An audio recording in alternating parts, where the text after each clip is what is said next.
Welcome, I'll be reacting to Star Trek The Animated Series, Season 2, Episode 5.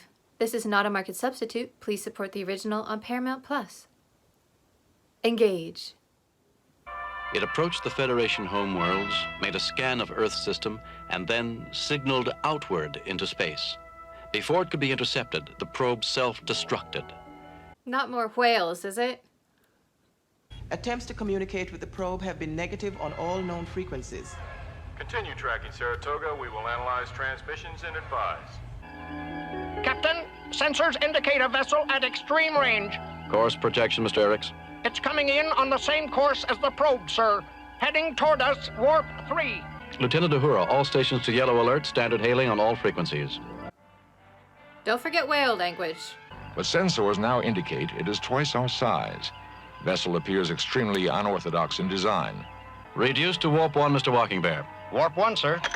Is this a Native American crew member? Because that would be really cool. I'm guessing because of the name Walking Bear, that's what they were going for. I just wish we had seen him earlier. I mean, we're almost at the end of Season 2. Oh well. I guess it wasn't his shift on the bridge. I would almost say, Captain, we're losing speed. I don't know if the ship can take this strain. All engines stop. All engines stop, sir. Give me a damage report as soon as possible, Scotty. We should have been smashed. it is a force globe, but one that is flexible enough to absorb any force. Clearly, we cannot escape by simply fleeing. As Spock would say, fascinating.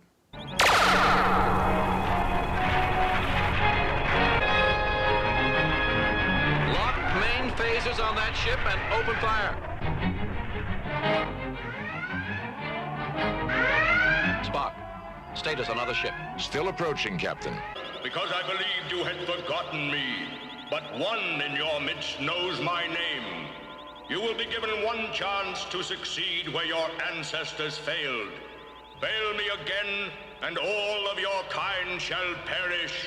Mr. Walking Bear, how do you know who's aboard that ship?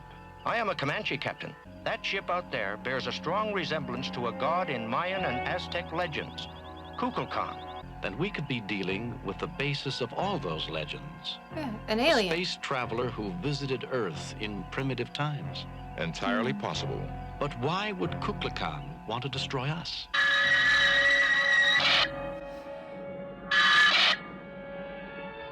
Mr. Walking Bear, what do the legends say about... Walking Bear, This is as bad as Q showing up. we must be somewhere inside that other ship. Looks like a holodeck. Oh, it is kind of a holodeck.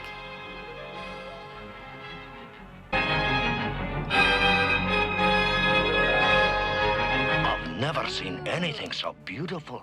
I have. Let's find out. I visited Chichen Itza several times, and it is one of the coolest things I've ever done. Such an amazing place. Out in the jungle with the pyramids. Highly recommend it if you're ever able to get down to Mexico. Built by the ancient Egyptians. With one difference, sir. Look at these carvings. That's not Egyptian. Before he left, Kukulkan gave the Mayas a remarkably accurate calendar. He told them to build a city according to its cycles. On the date the city was finished, Kukulkan was supposed to return. Kukulkan must have They got it visited wrong. several ancient peoples on Earth. That pyramid seems to be the center of everything. I'm going up there. The rest of you spread out and circle it. What's interesting about that type of pyramid step is they're very narrow. If it's like the one I was at, the entire step is only about this wide, which is a lot less than your foot. And so the safest way to go up them is to actually go sideways. So you kind of zigzag up the stairs. So rather than going up the stairs, you just go angled and then angled. It sounds very odd, but trust me, it feels safer to me anyway. Especially if you're running up and down pyramids a lot. If you've been to one of these and climbed it, how did you get up? Did you go straight up or did you do the zigzag method? It's some sort of like game. There's a seam here. I think the head can be turned. Come on, lad. Give me a hand. Maybe they're to catch the sun and bounce light off in a particular pattern. Scotty, turn the head all the way around and aim it up here. Yes. Aye, sir.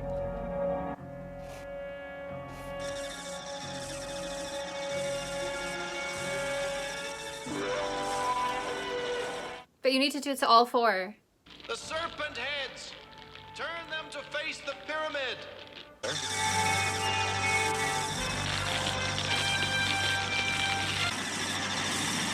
Oh, wow. The whole thing is an energy amplification system. This is Kublai Khan's signaling device. Behold me as I am. Behold Kukulkan. I don't recognize a lot of these species, Jim. Please feel free to examine any of my specimens. I could never be proud of putting wee beasties in cages. But no one being, not even you, has the right to interfere with other cultures.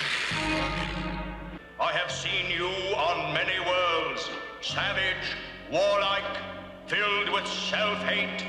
As an experiment, I visited your Earth and tried to teach peaceful ways. You still are children to me, to be led and shown how to live. But if children are made totally dependent on their teachers, they will never be anything but children. Enough! But how are you going to break free? By going in two different directions. This globe is flexible in only one direction per unit of time. We shall both push and pull on it simultaneously. Jim, the Capellan Power Cat. Come on, Bones. Yeah, release the cat. No! Stop! There goes the Matrix. Irrational savages, see what you have done! Are we really that inferior to you? No, but the violence of your kind surpasses even that of the Power Cat. We'd be fools if we didn't know that. But we also have been using our minds and trying to learn to live in peace. I have already done what I can. But not quite a god, just an old, lonely being who wanted to help others. How sharper than a serpent's tooth it is to have a thankless child. Indeed, Yeah. Captain. Laying a course for Starbase 21, all ahead, warp 2. It's always been a tradition in science fiction to speculate on whether ancient gods were actually highly advanced aliens who came to visit. Probably the biggest one that comes to mind is Stargate. The gold have never been able to cloak an entire mothership before, let alone a fleet.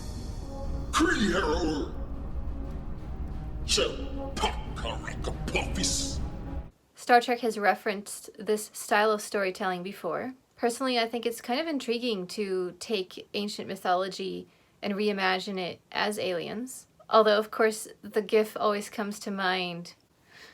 Aliens. The design was certainly very colorful and very intriguing, and I kind of feel for the character. Very lonely, wise, keeps coming to these planets and everyone's just fighting each other. And he's like, stop, just get along. I could totally see him coming to Earth and just face-palming and being like, humans. Fortunately, by the time we get to the animated series, we have the Federation and Starfleet and things have gotten a lot better. And I think he saw that by the end, that the children had grown up. And hopefully we will get to that point. I wouldn't say this is one of the more memorable episodes, but I thought it was interesting. I particularly liked the parts where it was talking about the relationship of parents and children and how, as a parent, you're always worried that you're not teaching them enough and you're not setting them up to succeed. But on the other side, the only way that children will grow up and learn is to be hands-off and just let them fail on their own and then eventually succeed. I'm not a parent, but it's an interesting thought process of finding that balance of teaching, but also letting go and letting them grow up. So I think ultimately this episode was really about that relationship. And the mythology trappings were just the manner in which it was conveyed.